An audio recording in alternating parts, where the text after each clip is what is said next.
Hello everyone, welcome back on my YouTube channel. Production management में आज के lecture में हम डिस्कशन करेंगे मास प्रोडक्शन पे। क्या होता है मास प्रोडक्शन? ठीक है, so let's cover what is the mean of mass production. The topic is related to production process, plant layout and plant location. ठीक है, and the topic is also related to the types of continuous production process.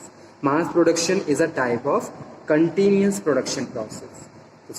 तो continuous production process के बारे में पहले बता देता हूँ मैं, है क्या continuous production process को हम flow production process भी कहते हैं।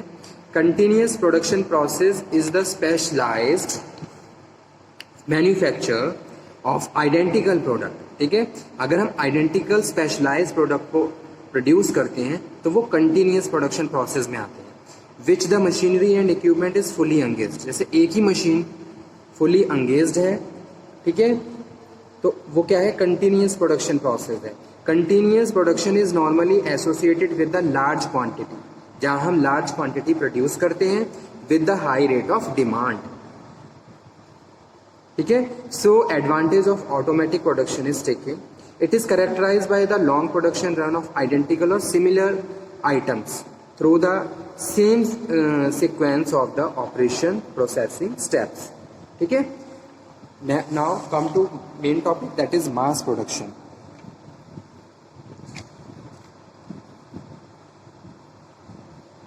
It is type of continuous production process. ठीक है, मास प्रोडक्शन रिफर्स टू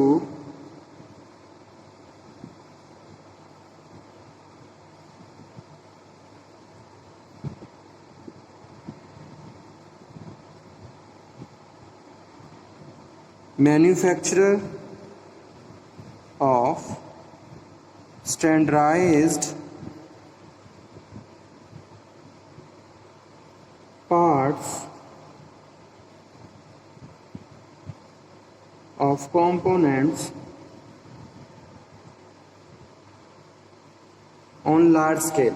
ठीक है, मास प्रोडक्शन मतलब कि भाई हम जब लार्ज स्केल पे प्रोडक्शन करते हैं, जहां हमारे जो गुड्स होते हैं वो आइडेंटिकल फॉर्म्स में होते हैं, यानी कि सिमिलर होते हैं, तो वो क्या है? मास प्रोडक्शन है। Standardizations of material,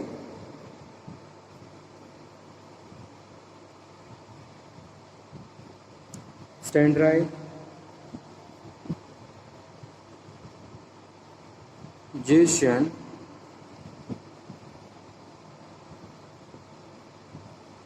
of material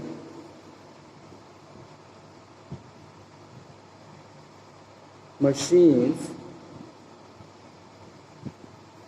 product process is the basic feature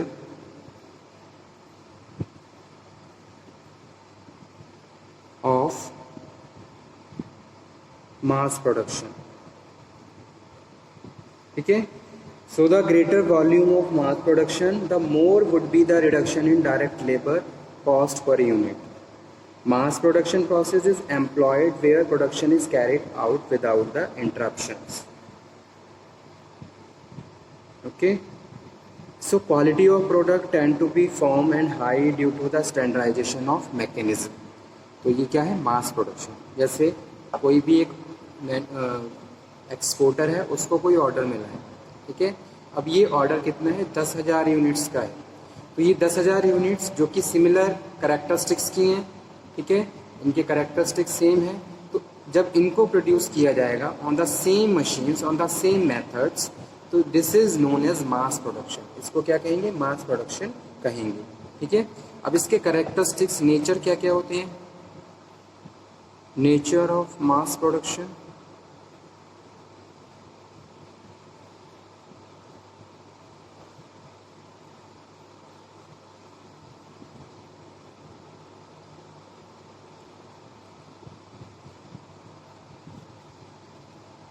N entire manufacturing unit is dedicated to each product. तो जितनी भी यूनिट होती है वो एक प्रोडक्ट के लिए ही डेडिकेटेड हो जाती है, हर प्रोडक्ट के लिए। All items have to be processed by the same machine. All items processed by same machines in same sequence। Second one है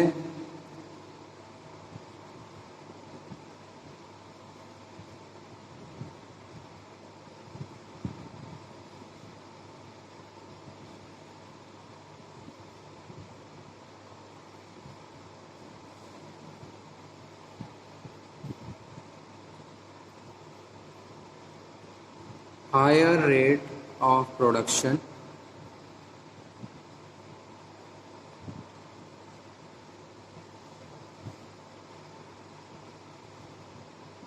higher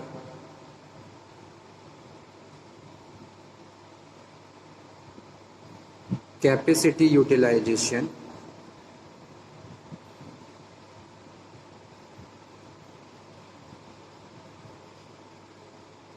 less skilled operations। क्योंकि सेम प्रोडक्ट बन रहे हैं तो इतना हमें स्किल्ड और अपने एफर्ट्स यूज़ करने की ज़रूरत ही नहीं है।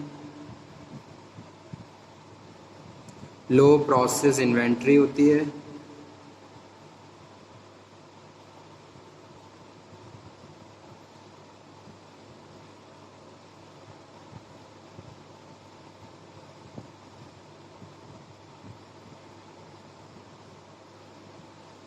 Manufacturing cost per unit is low,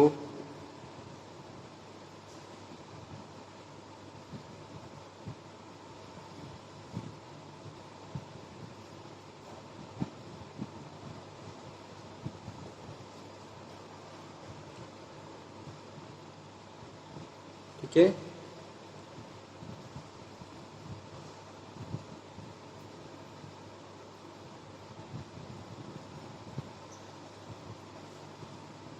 अब इसके कुछ एडवांटेजेस भी होते हैं और डिसएडवांटेजेस भी होते हैं। एडवांटेजेस क्या होते हैं कि भाई जो कॉस्ट है वो हमारी कम हो जाती है। अगर हम बल्क में प्रोडक्शन करते हैं, मास प्रोडक्शन करते हैं, तो जो पर यूनिट कॉस्ट है वो रिड्यूस हो जाती है। वहीं अगर हम अलग अलग क्लस्टर्स में प्रोडक्शन करेंगे, ठीक है, तो बार बार हमें मशीन्स को रन करना पड़ेगा, मटेरियल्स हैंडलिंग यानी कि कॉस्ट बढ़ जाएगी। तो एक यही एडवांटेज है मास प्रोडक्शन का, जो कि मोस्ट इम्पॉर्टेंट और वैल्यूएबल है किसी भी मैन्युफैक्चरिंग फर्म के लिए। Mass production reduce the overall cost of the production, ठीक है। सेकंड वन है प्रोसेस आपका क्या हो जाता है, कम हो जाता है। थर्ड वन क्या है, इतनी हमें स्किल्ड लेबर की रिक्वायरमेंट नहीं होती है, ठीक है। Less skilled operators are required.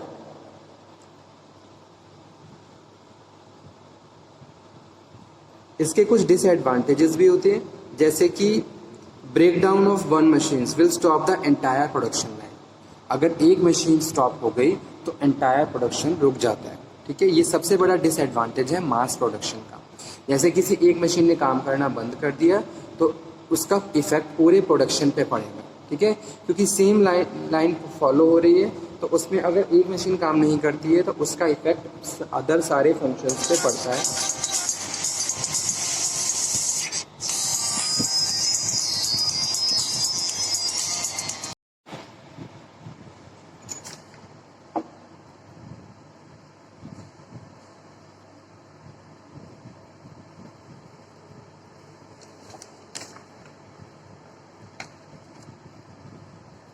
उसके बाद नेक्स्ट डिसएडवांटेज है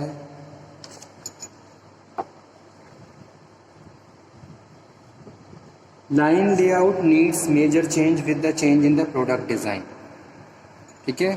तो इसके कुछ डिसएडवांटेजेस होते हैं।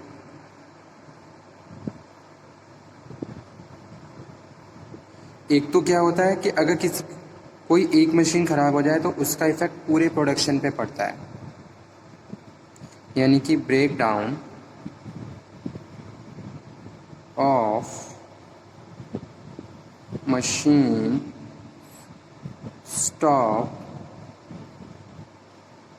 entire production. Second one is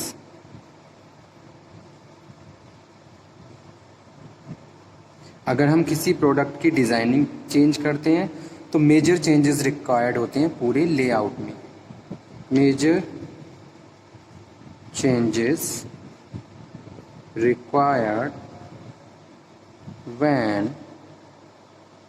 product design change. तो ये भी एक डिसएडवांटेज है मास प्रोडक्शन का. अब चेंजेस करोगे तो कॉस्ट भी इंकर्ड होगी, तो वो भी एक इम्पॉर्टेंट फैक्टर है. ठीक है. उसके बाद high investment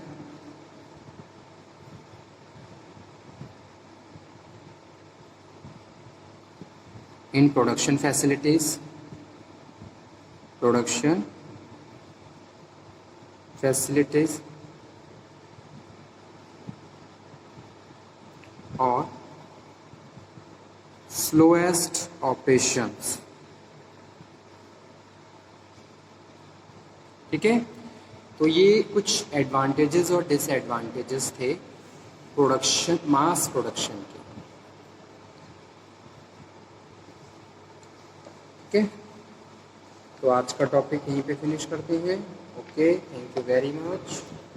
if you have any problem, any doubt, then you can again discuss. Okay student, thank you very much. किसी भी स्टूडेंट को कोई डाउट हो, कोई क्वेरी हो तो आप दोबारा से डिस्कशन कर लीजिए. नेक्स्ट लेक्चर में हम फिर से डिस्कस करेंगे एक नए टॉपिक को. तब तक आप ये पढ़िए, समझ लीजिए. कोई डाउट हो तो दोबारा से डिस्कशन कर लीजिए. Thank you.